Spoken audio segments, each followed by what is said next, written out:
Hello students, welcome back in economic class. Today we are going to discuss the topic supply. बच्चों, supply को हिंदी में पूर्ति कहते हैं। इसको समझने के लिए पहले हम लोग ये देखते हैं कि सप्लाई क्या होता है। Supply refers to a quantity of a commodity that a firm is willing and able to offer for sale at a given price during a given period of time. इसमें कुछ चीज़ों को मैं मार्क करता हूँ, उसको पहले हम लोग एक एक करके समझते हैं। क्वांटिटी ऑफ कमोडिटी, ये जो क्वांटिटी ऑफ कमोडिटीज़ जो बिकने के लिए मार्केट में आती हैं, मान लीजिए सपोज़ कीजिए कि किसी गुड्स का जो डिमांड है वो कौन करता है, वो हम आप जैसे लोग करते हैं। गुड्स का डिमांड, कमोडिटी का डिमांड, उन डिमांड्स को फुलफ़िल कौन करता है? क्वांटिटी ऑफ प्रोडक्ट्स कौन बाज़ार में भेजता है? वो भेजता है फर्म। तो supply refers to the quantity of commodity that a firm is willing and able to offer for sale. वो जो कमोडिटी जिसका हम और आप डिमांड करते हैं, वो मार्केट में फर्म के द्वारा भेजा जाता है, उपलब्ध कराया जाता है, उसकी पूर्ति की जाती है। तो जो फर्म होता है उसके पास विलिंग और एबिलिटी दोनों होनी चाहिए। एबिलिटी मतलब उसके पास उस कमोडिटी की उपलब्धता, क्वांटिटीज़ होने चाहिए उसके पास, तभी वो उस डिमांड को फुलफ़िल कर पाएगा। और विलिंगनेस क्या है? विलिंगनेस जैसे कि हम लोग डिमांड वाले चैप्टर में पढ़ा है, विलिंगनेस जिसमें आवश्यकता जब होती है तो उसमें विलिंगनेस का होना ज़रूरी है। विलिंगनेस क्या होता है? तत्परता, यानी वो तैयार भी है उन बनाए मैन्युफैक्चर गुड्स की क्वांटिटी को, कमोडिटी की क्वांटिटी को बाज़ार में सेल करने के लिए उसके पास वो है भी, और उसको वो तत्पर है कि वो ले जाए मार्केट तक बेचने के लिए। To offer for sale at a given price during a given period of time. Price जो है वो एक जगह स्थिर बनी हुई नहीं रह सकती है, वो डिमांड और सप्लाई के अनुसार कभी ऊपर तो कभी नीचे खिसकती है। तो अगर प्राइस जो है वो मूव करता है तो निश्चित रूप से उसके सप्लाई पर उसका प्रभाव पड़ता है। तो एक गिवन प्राइस पे और एक गिवन पीरियड ऑफ टाइम के अंदर एक फर्म जिसके पास विलिंगनेस और एबिलिटी है, वो क्वांटिटी ऑफ कमोडिटी को बाज़ार में सेल करने के लिए भेजती है। दैट इज़ कॉल्ड सप्लाई, उसको हम लोग सप्लाई। तो कुछ चीज़ें इसमें हम लोग के सामने आई कि प्राइस फर्म को मालूम होता है कि किस प्राइस पे उसको कमोडिटी को सेल करना है, उसको टाइम पीरियड मालूम होता है कि कितने समय में इसको सेल करना है, 10 दिन में, 15 दिन में, 1 महीने में, एक सर्टेन पीरियड ऑफ टाइम जो भी हो सकता है, वो एक सर्टेन पीरियड ऑफ टाइम वो भी फर्म को मालूम होता है। और क्वांटिटी ऑफ कमोडिटी ये भी फर्म को पता होती है कि कितनी क्वांटिटी ऑफ कमोडिटी को वो इस गिवन प्राइस पे एक सर्टेन पीरियड ऑफ टाइम के अंदर सेल करने जा रही है। इसको हम लोग सप्लाई कहते हैं। सप्लाई के कुछ नियम हैं। आइए हम लोग लॉ ऑफ सप्लाई देखते हैं कि लॉ ऑफ सप्लाई क्या होता है और वो कैसे वर्क करता है। Law of supply state the relationship between price and quantity supplied keeping the others factor constant. अब यहाँ कह रहा है कि लॉ ऑफ सप्लाई जो है वो क्या बताता है? रिलेशनशिप बताता है। क्या बताता है? रिलेशनशिप बताता है। जहाँ रिलेशन की बात आती है वहाँ कम से कम 2 चीज़ों का होना ज़रूरी है। किन दोनों के बीच में संबंध बता रहा है? तो किसके बीच में? Between price and quantity. Price और क्वांटिटी के बीच में क्या संबंध है, इसको हम लोग लॉ ऑफ सप्लाई में पढ़ते हैं। लेकिन वहाँ एक बात है कि the other factors constant, keeping the other factors constant. कुछ ऐसे फैक्टर्स होते हैं जो इस लॉ के एप्लीकेबल होने के लिए उनका कांस्टेंट होना ज़रूरी है। अगर वो कांस्टेंट नहीं होंगे तो फिर ये जो लॉ है वो एप्लीकेबल नहीं होगा। तो उन फैक्टर्स को हम लोग एजम्पशंस में पढ़ेंगे। पहले हम लोग इसको समझने की कोशिश करते हैं कि ये रिलेशन जो बता रहा है लॉ ऑफ सप्लाई, क्या बताता है? It state the relation between price and quantity. तो प्राइस और क्वांटिटी के बीच में रिलेशन बताता है।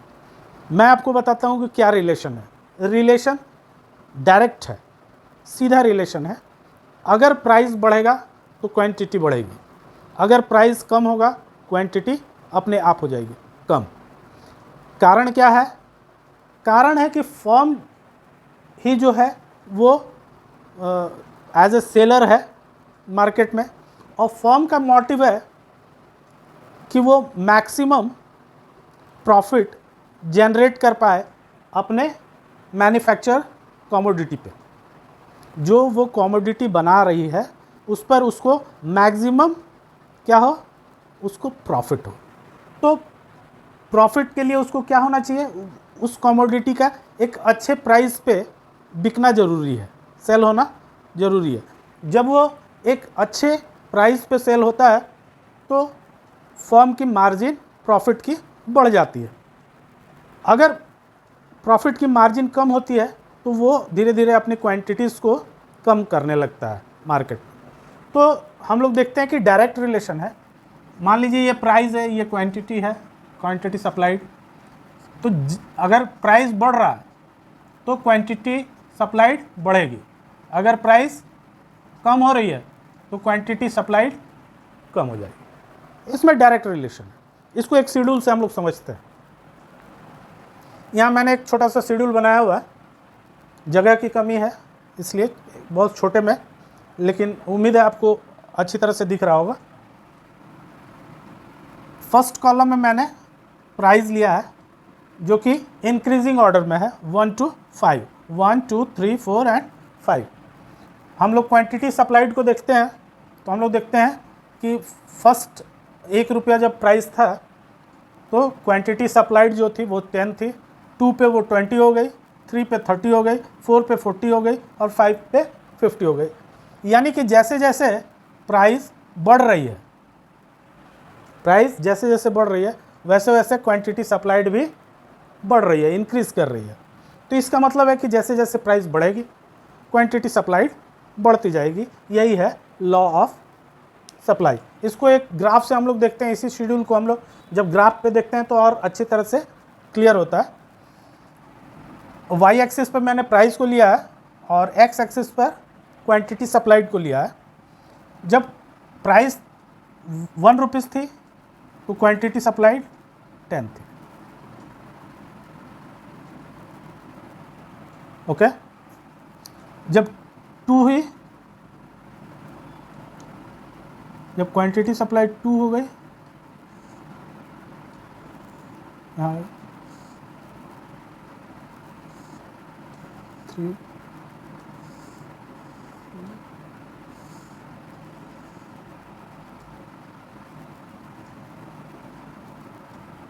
ये जो कर्व है दिस इज सप्लाई कर्व। तो हम लोग देखते हैं कि जैसे जैसे क्वांटिटी प्राइस बढ़ती जाती है क्वांटिटी सप्लाइड बढ़ती जाती है। ये सीधा ऊपर की तरफ जाएगा, यानी ये पॉजिटिव है,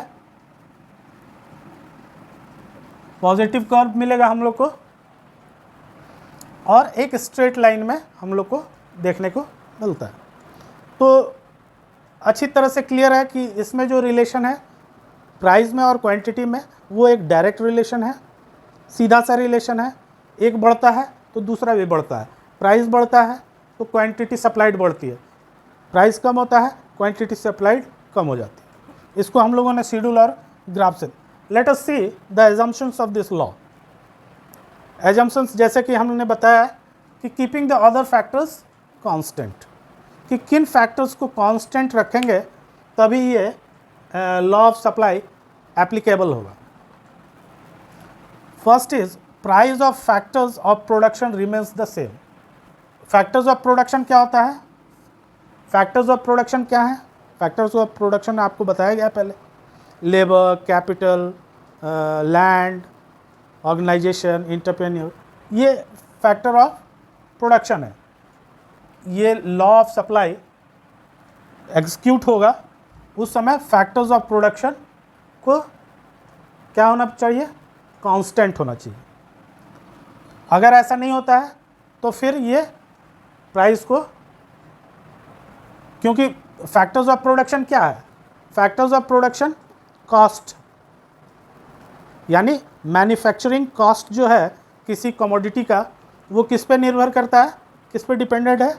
वो फैक्टर्स ऑफ प्रोडक्शन पर डिपेंड करता है कि जितने भी इनपुट्स हैं जो उस गुड को मैन्युफैक्चरिंग में लग रहे हैं, उनको हम लोग फैक्टर्स ऑफ प्रोडक्शन कहते हैं। तो ये फैक्टर्स ऑफ प्रोडक्शन प्राइस को इन्फ्लुएंस करते हैं, इसलिए factors of production should remain constant during the application of this law. Second is there is no change in the state of technology. Technology में कोई चेंज नहीं होना चाहिए जब ये लॉ एप्लीकेबल हो रहा है। जब ये लॉ एग्जीक्यूट हो रहा है उस समय there should be no change in the state of technology. Technology में कोई चेंजिंग नहीं आनी चाहिए। कोई ज़्यादा प्रोडक्शन करने वाली कोई मशीन नहीं आनी चाहिए, या जो प्रोडक्शन कॉस्ट को कम कर दे ऐसी कोई मशीन, या फिर और भी बहुत सारी चेंजिंग हो सकती है जो टेक्नोलॉजी के ज़रिए आती है। तो ये प्राइस को इन्फ्लुएंस करेगा, इसलिए टेक्नोलॉजी में कोई भी चेंज नहीं होना चाहिए जब ये लॉ जारी है, अपना काम कर रहा है उससे। Third is there is no change in the taxation policy of government. Government के टैक्सेशन पॉलिसी में कोई चेंज नहीं आना चाहिए। अगर चेंज आता है तो हो सकता है कि उसका प्राइस उससे इन्फ्लुएंस हो जाए, इसलिए प्राइस को इन्फ्लुएंस नहीं होने देना है, क्योंकि प्राइस पर ही क्वांटिटी डिपेंडेंट है।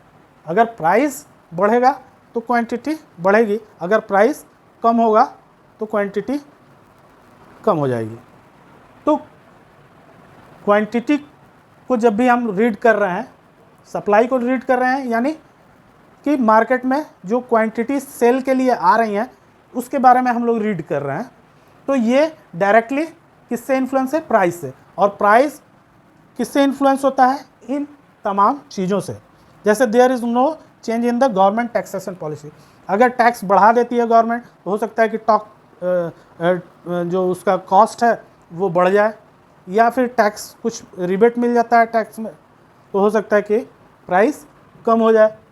तो इस तरह हम लोग देखते हैं कि टैक्सेशन पॉलिसी जो गवर्नमेंट की होती है वो भी कहीं ना कहीं प्राइस को इन्फ्लुएंस करती है। Price of other goods is constant.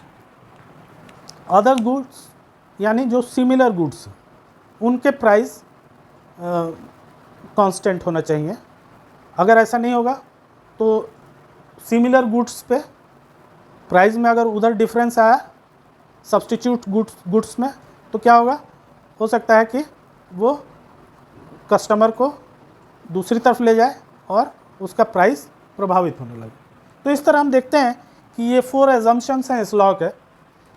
कुछ एक्सेप्शंस यानी अपवाद भी हैं इस लॉ के, आइए उनको भी देख लेते हैं हम लोग। फ्यूचर एक्सपेक्टेशन अबाउट प्राइस, ये एक्सेप्शंस हैं इन कारणों से, या ये कारण जब बाज़ार में लागू हो जाते हैं या देखने को मिलते हैं तो लॉ ऑफ सप्लाई वर्क नहीं करता है।